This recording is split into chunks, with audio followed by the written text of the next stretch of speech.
अच्छा, अब जो ग्राफ्ट करने लगी ना, ग्राफ्ट करने से पहले उसकी डिफरेंट टाइप्स करनी है ग्राफ्ट रिजेक्शन से पहले। तो उसकी टाइप है, पहले है ऑटोग्राफ्ट। और ऑटोग्राफ्ट होता है कि खुद का ही टिश्यू लेके किसी और साइड पे विद इन द बॉडी उसकी ग्राफ्टिंग कर देना, वो ऑटोग्राफ्ट हो गया। सिंजेनिक ग्राफ्ट होता है कि सेम आइडेंटिकल ट्विंस जो हैं उनके बीच में ग्राफ्टिंग जो है उसको सिंजेनिक ग्राफ्ट कहते हैं। एंड जेनोग्राफ्ट होता है कि टू डिफरेंट स्पीशीज, जैसे किसी एनिमल और किसी ह्यूमन, किसी एनिमल से लेके विद इन द ह्यूमन उसको ग्राफ्टिंग कर देना, ये जेनोग्राफ्ट होता है। और एंगोग्राफ्ट होता है कि सेम स्पीशीज जैसे ह्यूमंस हैं उनमें डिफरेंट इंडिविजुअल्स के बीच में जो ग्राफ्टिंग होगी उसको हम कहते हैं एंगोग्राफ्ट।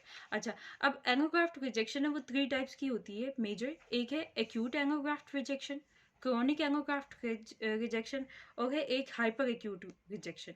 अच्छा, अब एक्यूट एंगोग्राफ्ट रिजेक्शन में क्या होता है कि जब भी किसी ऑर्गन की ग्राफ्टिंग होती है तो पहले जो है वेस्कुलराइजेशन है, वहाँ पे प्रॉपर ब्लड सप्लाई उस एरिया में है, लेकिन विद इन 11 to 14 डेज क्या होगा कि सर्कुलेशन में डिक्रीज हो जाएगी, सर्कुलेशन टू दैट ऑर्गन, और मोनोन्यूक्लियर सेल्स वहाँ पे इंक्रीज कर जाएंगे।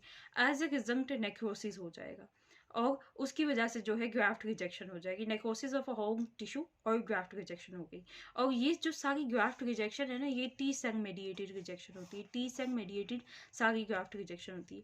तो एक्यूट में क्या हुआ, वेस्कुलराइजेशन हुई, विद इन 11 to 14 डेज क्या हुआ कि वो सर्कुलेशन कम हुई, मोनोन्यूक्लियर सेल्स ने वहाँ पे उनके इन्फिल्ट्रेशन हुई, वो इंक्रीज किए, और उन मोनोन्यूक्लियर सेल्स की वजह से नेक्रोसिस हो गया। इसको कहते हैं हम फर्स्ट सेट रिएक्शन के पहली मतलब हमने ग्राफ्ट दिया और उसकी रिजेक्शन हो गई एक्यूट एंगोग्राफ्ट रिजेक्शन में। और सेकेंड सेट रिएक्शन क्या होता है कि उसी सेम डोनर जिसने पहले दिया था ऑर्गन, उसी सेम डोनर से ऑर्गन लेके दोबारा से इम्प्लांट करना। अब क्या होगा कि अब से पहले से pre sensitise T cells present होंगे उसके खिलाफ, उनकी पहले से सेंसिटाइजेशन हो गई है फर्स्ट एक्सपोजर पे उस ऑर्गन के। अब प्री सेंसिटाइज टी सेल्स क्या करेंगे, इस सारे रिजेक्शन के प्रोसेस को इंक्रीज कर देंगे, एक्संग्रेट कर देंगे। ये होती है accelerated second set reaction acute allograft rejection में। ये सेकंड सेट रिएक्शन क्या होता है, ये एक्संग्रेटेड होता है विद इन 5 to 6 डेज ये काम कर जाएगा, फिर दिन 5 to 6 day due to pre sensitise T cells. तो ये एक्यूट एंगोग्राफ्ट रिजेक्शन होगी। अब क्रोनिक रिजेक्शन जो है ना, उसका इतना खास कुछ नहीं, लेकिन ये है कि उसकी पैथोलॉजी में जो है एथेरोस्क्लेरोसिस ऑफ वेसल्स वहाँ पे होगी, शो होगी हिस्टोपैथोलॉजी में। इसके अलावा उसके रीजंस जो हैं, जो जनरल 2 रीजन है, एक तो है कि minor histocompatibility antigens, minor histocompatibility antigens कि हमारा अगर मेजर हिस्टोकम, क्योंकि हम जो है ग्राफ्ट की जब भी इम्प्लांट कर रहे होते हैं हम मेजर हिस्टोकम्पैटिबिलिटी कॉम्प्लेक्स को देख के मैच करके एचएनए मैचिंग करके देते हैं। लेकिन अगर क्रोनिक रिजेक्शन हो गई है तो वो माइनर की वजह से हो जाएगी, जो ज़्यादातर मैच नहीं किया जाता क्योंकि वो बहुत सटन है। तो ये माइनर हिस्टोकम्पैटिबिलिटी एंटीजेंस इसकी एक रीज़न है फॉर द क्रोनिक रिजेक्शन।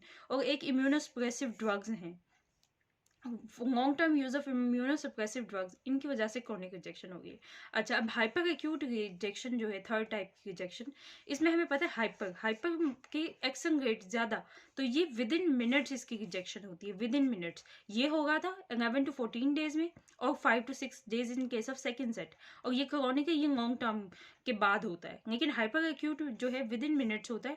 इसका जो प्रोसीजर है वो ये है कि pre formed anti ABO antibodies जो हैं, हमारे पास कोई भी ऑर्गन जो ट्रांसप्लांट किया डोनर क्या, तो डोनर की एंटीजेंस एबीओ एंटीजेंस एक्सप्रेस हुई पड़ी है उस ऑर्गन पे, और pre formed anti ABO antibodies हैं रेसिपिएंट में।